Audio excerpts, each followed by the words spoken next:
வணக்கம் நண்பர்களே. இந்த பதிவில் குரு பயிற்சியினுடைய தொடர்ச்சியாக பார்க்க போகிற ராசி நண்பர்கள் தனுசு ராசி நண்பர்கள். இந்த தனுசு ராசிக்கு குரு தான் ராசிக்குடைய அதிபதியாக வருகிறார். இந்த தனுசு வீட்டிற்கு அதிபதியான இந்த குரு கிரகம் இந்த ராசி நண்பர்களுக்கு அதிக ஒரு தாக்கத்தை, முக்கியமான விஷயங்களை ஒவ்வொரு வருடமும் சொல்லிக்கொண்டே வருவார்.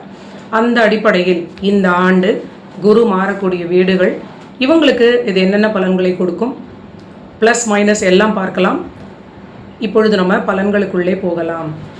தனுசு ராசி நண்பர்களுக்கு 1ஆம் வீட்டிற்கும் இவங்களுடைய 4ஆம் வீடாகிய மீனத்திற்கும் உடைய குரு கிரகம் 1 and 4 என்று சொல்லக்கூடிய ஆதிபத்திய வீட்டிற்குடைய குரு இத்தனை நாட்களாக 6ஆம் வீட்டில் மறைந்திருந்தார். மறைந்த குரு ஓரளவிற்கு நன்மை அப்படின்னு தான் சொல்ல வேண்டும்.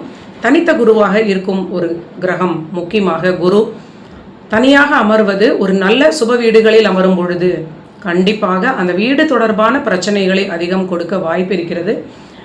6க்கு முன்னால் 5இல் இருந்து மேஷத்தில் இருந்த அந்த குரு கிரகம் 1.5 வருடங்களுக்கு முன்னால் வரை இவர்களுக்கு மனது, குழந்தைகள் ரீதியிலான குழப்பங்கள், பூர்வீகத்தில் பெரிய பிரச்சனைகள், இந்த மாதிரி ஒரு பிரச்சனைகளை கொடுத்து கொண்டிருந்தது. 6ஆம் வீட்டில் அமர்ந்த குரு கிரகம் ஒரு மறைவு தோஷத்தை பெறுவது நன்மை அப்படின்னு நம்ம சொல்லிட்டோம். ஏனென்றால் தனித்த குரு. ஆனால் நிறைய தொல்லைகளை இந்த ஒரு விஷயத்திலும் இது கொடுக்கும். எந்த ஒரு கிரகமும் பார்த்தீங்கன்னா கம்ப்ளீட்டாக உங்களுக்கு ஒரு ஜாக்பாட்டை மட்டும் கொடுக்காதுங்க. நீங்கள் அதை ஜோதிடத்தின் மூலியமாக உலக வாழ்வில் இருக்கக்கூடிய அந்த பேக்கேஜ் ப்ளஸ் மைனஸை நம்ம எளிதாக அனுபவ ரீதியிலாக ஞான மார்க்கமாக உணர்வதற்கு இந்த ஜோதிடம் ஒரு தலை சிறந்த ஒரு கருவின்னு நம்ம வச்சுக்கலாம். ஏனென்றால் ஜோதிட ரீதியிலான ஒரு பலன்களை நம்ம அனலைஸ் பண்ணும் பொழுது இங்கே எல்லாமே கலந்தது வாழ்க்கை அப்படிங்கிறத ஒரு ஞானம் ரொம்ப எளிதாக நமக்கு புரிந்துவிடும். ஸோ இப்பொழுது 6இல் மறைந்திருந்த குரு கிரகம், இவங்க ராசிநாதனான குரு கிரகம் 6இல் மறைந்திருந்தார். சுகஸ்தானாதிபதியாகவும் 4க்குடையவராகவும் இருந்த குரு 6இல் மறைந்து இவங்களுக்கு நிறைய ப்ளஸ் அண்ட் மைனஸ் இருந்தது. உத்தியோகத்தில் ஒரு நல்ல நிலை, நீண்ட நாள் வரை வருமானம் இல்லாமல் 7.5 சனி தொடங்கிய காலத்தில் இருந்து கஷ்டப்பட்டு கொண்டிருந்த தனுசு ராசிக்கு கடந்த காலம் 6இல் மறைந்த குரு ஓரளவிற்கு வருமானத்தை கொடுத்தார்னு சொல்லலாம்.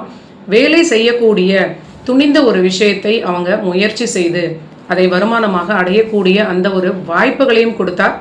இவங்களுக்கு அந்த இனிசியேஷனையும் கொடுத்தார் அப்படின்னு சொல்லலாம்.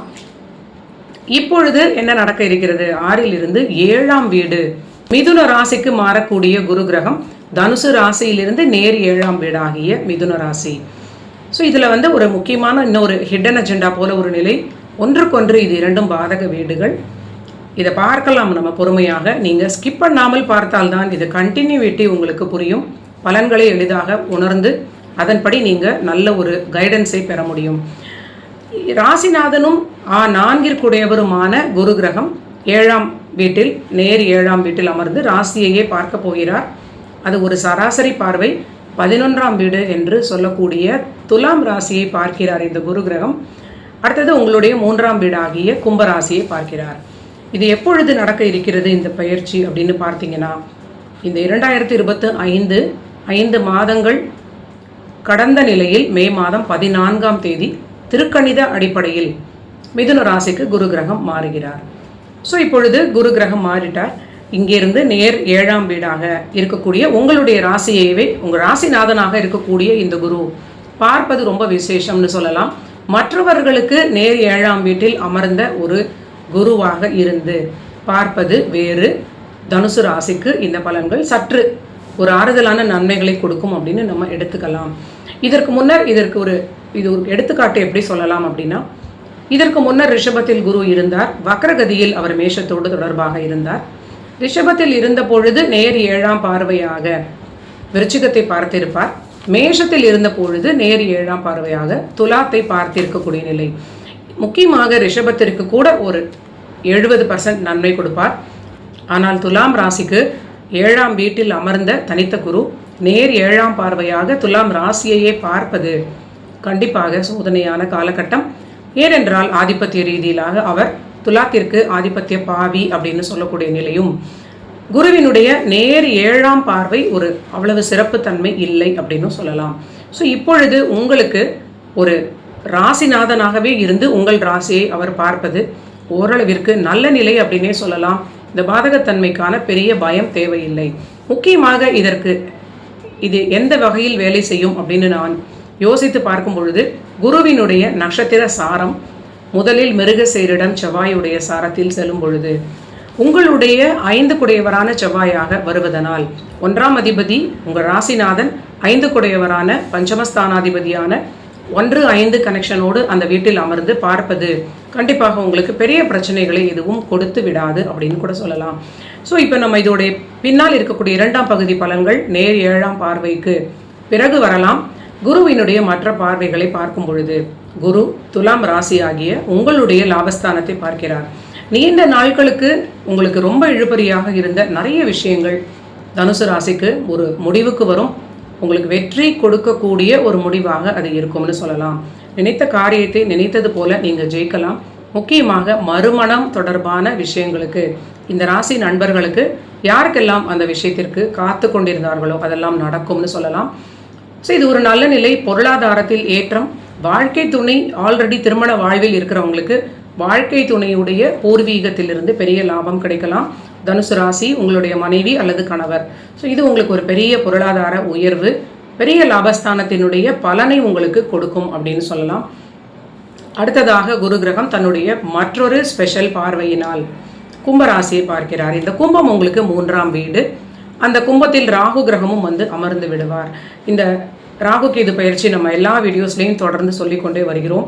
குரு மே மாதம் 14ஆம் தேதி மிதுனத்திற்கு மாறுகிறார். 4 நாட்களில் மே 18ஆம் தேதி ராகு கேது கிரகங்களும் மாறுகிறார்கள். ராகு வந்து மீனத்திலிருந்து கும்பத்திற்கு வந்து விடுவார். கேத்து வந்து கன்னியிலிருந்து சிம்மத்திற்கு மாறிவிடுவார்.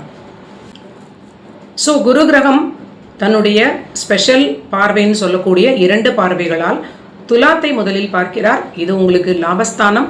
அற்புதமான நினைத்த காரியத்தை நீங்கள் ஜெயிக்கக்கூடிய நல்ல நிலை, பெரிய அளவிற்கு பொருளாதார லாபமும் உங்களுக்கு கிடைக்கும். எடுத்த முயற்சிகளுக்கெல்லாம் வெற்றி கிடைக்கக்கூடிய ஒரு உபஜயஸ்தானம் அப்படின்னு சொல்லலாம். உங்களுடைய நீண்ட நாள் ஆசைகள் அபிலாஷைகள் பூர்த்தியாகக்கூடிய ஒரு அற்புதமான வீடு இந்த 11ஆம் வீடு. ரொம்ப பிரமாதமான நன்மைகளை கொடுக்கும். திருமணமாகி மிட்லைஃப்பில் இருக்கக்கூடிய நண்பர்களுக்கு உங்களோட வாழ்க்கை துணையுடைய பூர்வீகத்திலிருந்து ஒரு பெரிய லாபம் கிடைக்கும்னு சொல்லலாம். அடுத்தது இன்னொரு ஸ்பெஷல் பார்வை 9ஆம் பார்வை. இந்த 9ஆம் பார்வையால் குரு கிரகம் கும்பராசி உங்களுடைய தனுசிற்கு 3ஆம் வீட்டை பார்க்கிறார். இதுவும் ஒரு நல்ல நிலையினே சொல்லலாம். நீண்ட நாள் மனதில் தைரியம் இல்லாமல் இருந்த தனுசு ராசி நண்பர்களுக்கு நீங்கள் நீண்ட நாள் விருப்பப்படக்கூடிய சில விஷயங்களை எடுத்து ஜெயிக்கக்கூடிய தைரியமும் உங்களுக்கு ஏற்படும். அந்த தைரியமான விஷயத்திற்கு பின்னால் வெற்றியும் உங்களுக்கு கண்டிப்பாக தொடரும் அப்படின்னு சொல்லலாம்.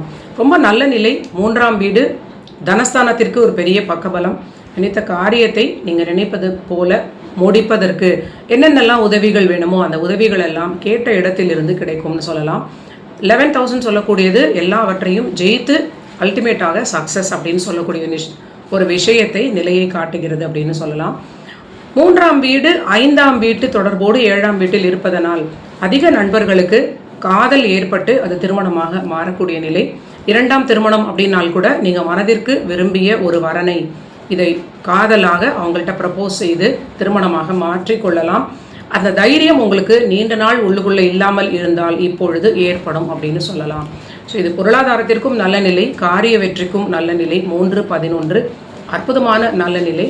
இதற்கிடையில் உங்களுக்கு குரு ராகு கேது மாற்றத்திற்கு முன்னாலேயே சனி கிரகம் 4ஆம் வீட்டில் அமர்ந்து விடுவார். பெரிய தோஷங்கள் இருக்காது அப்படின்னு சொன்னாலும் தாயாருடைய ஆரோக்கியம் சற்று கவனம். உங்களுக்குமே சற்று ஆரோக்கியத்தை அலட்சியம் இல்லாமல் இருப்பது, அவரவர்களுடைய வயதிற்கும் ஆரோக்கியத்திற்கும் தகுந்தாற் போல சரியாக பார்த்து கொள்வது மட்டும் போதுமானதாக இருக்கும். இந்த குருவினுடைய நட்சத்திர சாரம் பார்க்கும் பொழுது அவர் சுபமான உங்களுக்கு பஞ்சமாதிபதியான செவ்வாய், மேஷ செவ்வாய் உங்களுக்கு 5 குடையவராக வருவது ஒரு பெரிய விசேஷம் அப்படின்னே சொல்லலாம். அந்த செவ்வாயுடைய சாரத்தில் மிருகசீரிடத்தில் குரு செல்வது கண்டிப்பாக தனுசு ராசிக்கு நன்மைகளை கொடுக்கும். அதன் பிறகு ராகுவினுடைய சாரத்தில் குரு செல்வது எல்லாமே உங்களுக்கு ஒரு பெரிய ஒரு சரவெடி போன்ற அதிர்ஷ்டம் அப்படின்னு சொல்லலாம். ஆனால் இந்த காலகட்டத்தில் 3இல் இருக்கும் ராகு சாரத்தில் 7இல் இருக்கக்கூடிய குரு கிரகம் இது வந்து என்ன விஷயங்களை நமக்கு ஒரு அலர்ட் மோடில் சொல்ல நினைக்கிறது அப்படின்னு பார்த்தால், திருமணம், காதல், இந்த மாதிரி நம்ம முதலில் சொன்ன பல விஷயங்கள் இருக்குது. அதில் எல்லோரும் சற்று எச்சரிக்கையாக இருப்பது, அவசர கதியில் முடிவுகளை எடுக்காமல் இருப்பது, இது மட்டும் உங்களுக்கு போதுமானதாக இருக்கும். உங்களுக்கு ஒரு கிளாரிட்டியே இல்லாமல் இருக்கிறது. ஆனால் உங்களுக்கு விஷயத்தை வேகமாக முடிக்க சொல்லி உங்களுக்கு நெருக்கடி கொடுக்கிறார்கள் அப்படின்னா கொஞ்சம் நீங்கள் அதில் எச்சரிக்கையாக இருப்பது.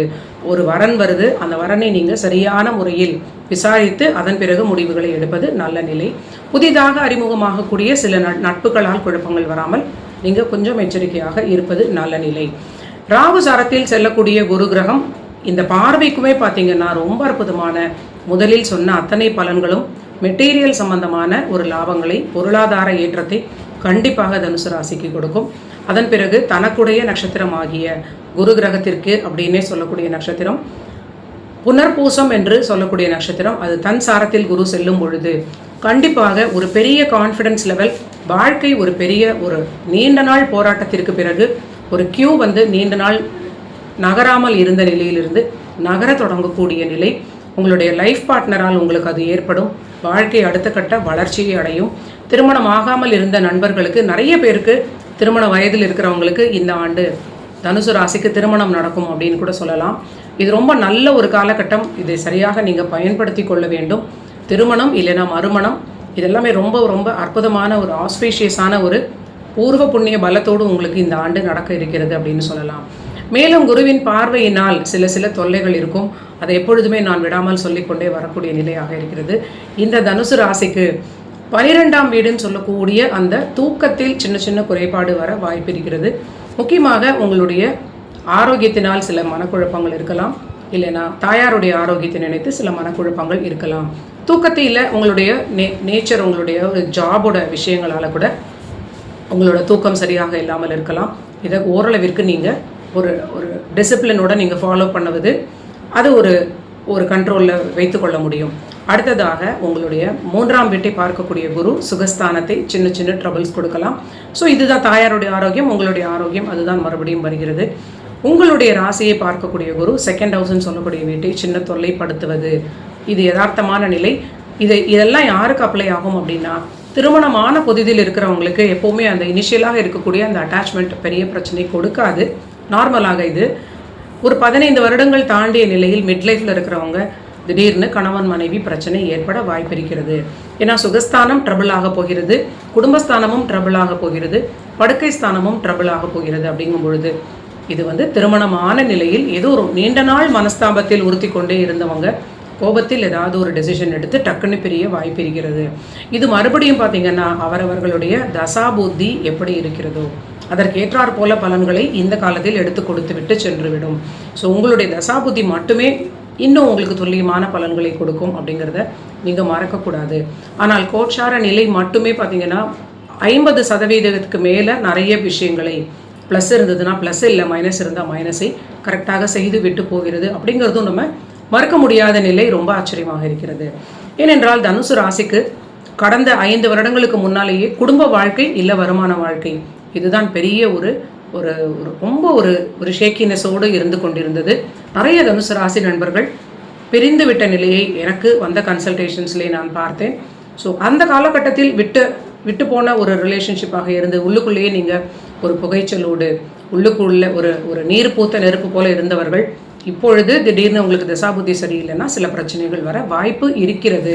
ஸோ திருமணமும் நடக்கும், திருமணமான தம்பதிகள் அந்த கப்பலாக இருக்கிறவங்க பிரிவினையும் நடக்கும். அப்படிங்கிறத நம்ம எப்படி சொல்கிறோம் அப்படிங்கிறத நான் பாவக ரீதியிலாக விளக்கி தான் சொல்கிறேன். மற்ற எல்லா ஜோதிடர்கள் போலவும் இது நடக்கும் அப்படின்னு நான் சொல்வதில்லை. ஏனென்றால் இந்த கலை ஆல்ரெடி நிறைய பேருக்கு புரியாததனால் இதன் மேல் ஒரு பெரிய குழப்பமும் ஒரு பயமும் இருக்கிறது. இதனால் இப்படி நடக்கிறது அப்படின்னு ஓரளவிற்கு நம்ம விளக்கி சொல்லும் பொழுது உங்களுக்கும் அதை என்னை விட கூட அதிகமான இன்டர்பிரிட்டேஷனோடு பலன்களை எடுக்க அது உதவியாக இருக்கும் அப்படின்னு நான் நம்புகிறேன். இதுதான் தனுசு ராசிக்கு 7ஆம் வீடாகிய மிதுனத்தில் அமரக்கூடிய குருவினால் 2025 ஆண்டு மே மாதத்திலிருந்து அடுத்த ஒரு வருடத்திற்கு 26ஆம் ஆண்டு மே வரை நடக்கக்கூடிய பலன்கள். நன்றி நண்பர்களே. நீங்கள் எல்லோரும் என்னுடைய சேனலை சப்ஸ்கிரைப் பண்ணிவிட்டு ஜோதிடத்தில் ஆர்வம் உள்ள உங்கள் ஃபேமிலி ஃப்ரெண்ட்ஸ் எல்லோருக்கும் ஷேர் பண்ணிவிட்டு தொடர்ந்து பாருங்கள். மீண்டும் ஒரு நல்ல பதிவில் சந்திக்கலாம்.